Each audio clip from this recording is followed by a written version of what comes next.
Golden Doves, class 160. The distinction between halakha and agadah, we're on the bottom of page 89. Halakha requires perfect memorization. So because you have this composition where the words are organized relative to each other in a precise manner, that's what they study at Baal Peh. Oh, right, and now you know why we study Mishnah Baal Peh.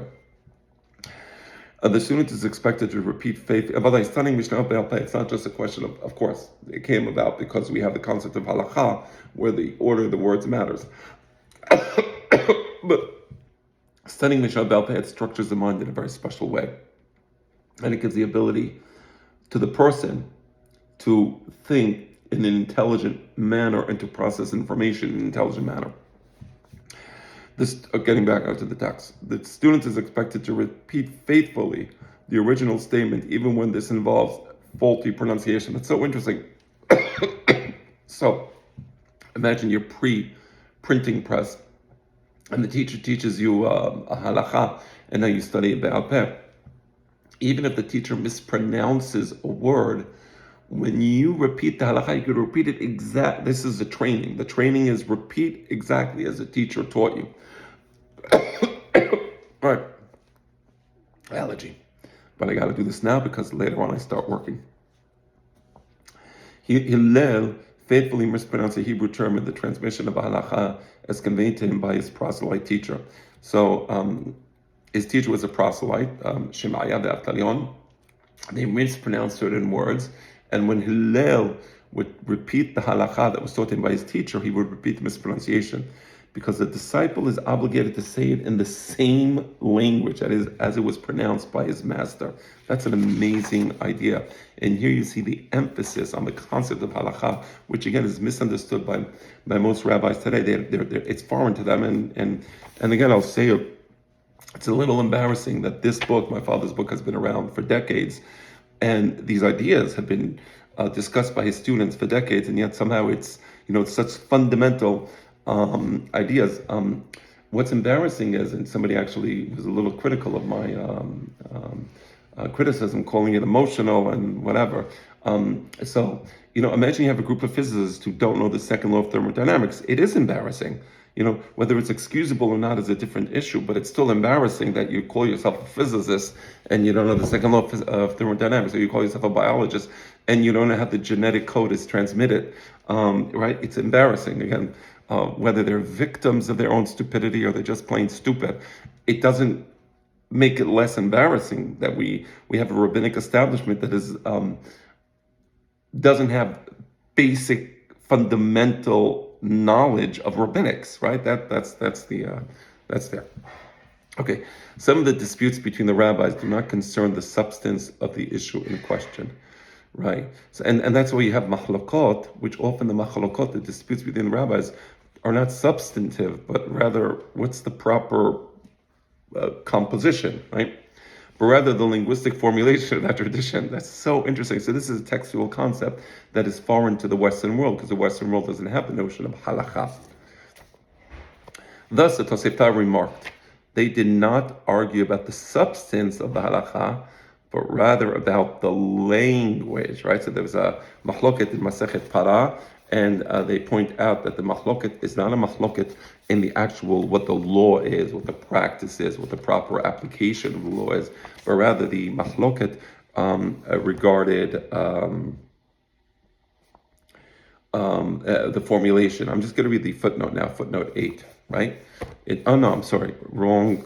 I should have read footnote 8 before, when we said that Hillel mispronounced a particular word. So that's footnote 8. The correct interpretation was given by Maimonides in his commentary to the Mishnah, Pirush Mishnah. For a further discussion, see the Biosef Burchel.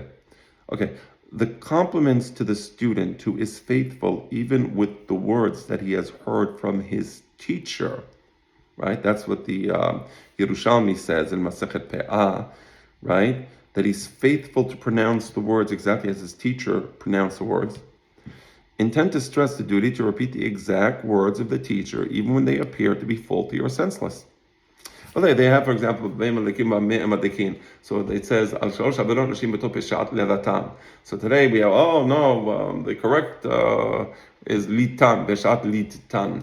And then they amended the thing. I mean, it may be correct grammatically. It doesn't make it less arrogant for people to, you know, act like, we're the first ones who know grammar. Right? Nobody before me knew grammar, and I'm going to write the siddur, and I'm going to correct when all the centuries and centuries of people have been reading it beshat lidatan. I'm going to correct it to beshat liditan, and it just kind of misses the point, doesn't it? All right. So, yeah. For an alternative explanation of C to B, Yisrael Yaakov Al-Ghazi, the obligation to repeat faithfully the words of a teacher apply to halakha, because the halakha is where you have the official formulation and where the ordering the words is precise. Official formulas issued to students. Obviously, it did not apply to the words used during a lesson or in a class discussion, right? Or let's say Haggadah, right? Thus, the students of Hillel formulated in their own words a question raised by their teacher, because there was no halacha on that, right? There was no specific formulation, since he had never actually formulated it as a halacha, right? So that's important. Now, getting back to the second point, we're going to be in the footnote again, where in Masechet Para, it says that the argument between two sides was not regarding the concept of the law or the application of the law, but rather just how to formulate the law. So we're on footnote 9. Maimonides applied this principle in his interpretation of Talmudic literature. Rabbi Akiva's request from his disciples not to report variant traditions unless they affect the ta'am, sense of the law, was designated to discourage the proliferation of controversies on linguistic differences which are legally meaningless. So Rabbi Akiva, who started this whole project of collecting halachot, was aware of the problem. Now people are going to start arguing about what the correct formulation is, and the argument on what the correct formulation is would appear or create the impression that there's an argument on the substance of the law when there is no argument on the substance of the law. And Rabbi Akiva did not like this. So he says that we should try to minimize these types of disputes as to what the correct formulation is, because otherwise people are going to think that there's an argument as to the law. The passage in question reads, when Rabbi Akiva used to arrange halachot, he would say, whoever has heard, that is, received a ta'am against his colleague, that is contradicting the tradition reported by him, should come forward and speak. So if you have a different conceptual approach to the law, a different understanding of the law, right? You received the tradition from your teacher where the application or the understanding of the legal concepts is different. Please, says Rabbi Akiva, I want to hear about it. But not where it's just a different formula for the same law, for the same concept. That I don't want to hear about, says Rabbi Akiva. On this point, the criticism against the disciples of Shammai and Hillel, who did not minister to their masters sufficiently, alludes to this type of controversy. That's exactly what the Gemara says. The criticism is that there was many machlokot between Shammai, Bet Shammai, and Bet Hillel, where the machlokot was on the linguistic formulation rather than on the concept. But because you're having these machlokot on the linguistic formulation, you say, oh, we understood the law differently. No, you just formulated the law differently. Such an important point, without which you really can't understand a lot of this. Okay. All right, let's go back to the main text. Since halakha required perfect repetition and transmission of the oral text, girsah was essential to the study of halakha. That's why it's so important to have proper girsah. Girsah, my father once explained to me, means literally to chew, like when you're chewing the food or you're chewing something. So because here you're repeating the Mishnah, you're repeating the halakha over and over again, like one would chew food, till it becomes fluent in your mouth, and then you kind of you remember it that way, right? All right. Whoever studies and forgets, said a rabbi, is like a woman who bears sons and then buries them, right? Haram. The importance of perfect memorization is evident in this statement. Whoever forgets even a single word from his studies deserves death. Wow, right? Chayam mita, right? So that's Pirkei Avot, right? That if you forget something, chayam mita, because you forgot it, and that's like, you just received an official formulation, and now the formulation is lost. Right? Mistakes are inexcusable. A blunder must be considered intentional, right? Right. A rabbinic scholar was meaning zero tolerance for sloppy thinking, for sloppy recitation of the halachot, rather. A rabbinic scholar was expected to review his studies constantly.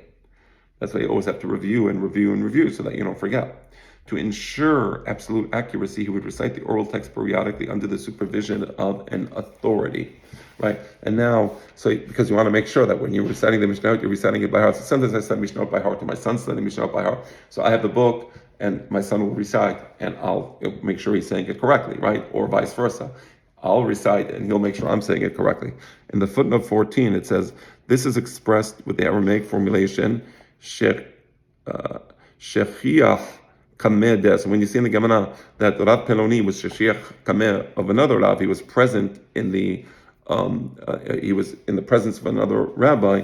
It's telling how he was present for the purpose of having that other rabbi hear him recite the halachot so that he doesn't forget the halachot. Another expression is misader matnita kameh. Another way to express the same idea. He would order his Mishnah in the presence of. So that's a very important concept in Jewish thinking and Jewish textuality. The rabbis warned of the rapid and devastating effect of laxity. Elisha ben Abuya showed how 2 years of neglect could waste 10 years of study. So here's a statement by Elisha ben Abuya. It's a quote, and we'll end with this quote. It's as follows. Without reviewing, one may forget in 2 years the studies of 10 years. You could have studied Torah for 10 years, and it takes 2 years to forget what you studied in 10 years. How? After 6 months of sitting idle and not reviewing, he would confuse pure with impure. 12 months without reviewing, he would confuse the names of the authorities.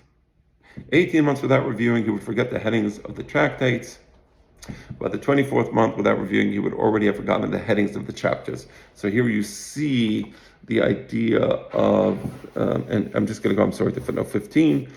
Elsewhere, there was reported in his name the scholar who lost his Mishnah, that is, who forgot the text, as a consequence of neglect. He may still regain it by going back into it, lahazor alea, an expression implying repentance, right? They're very interesting. Lahazor alea, so you're hozer b'tshuva. So you made an avon, you forgot the Mishnayot, and now you can be hozer alea in the sense of hozer b'tshuva. All right? And we'll stop here.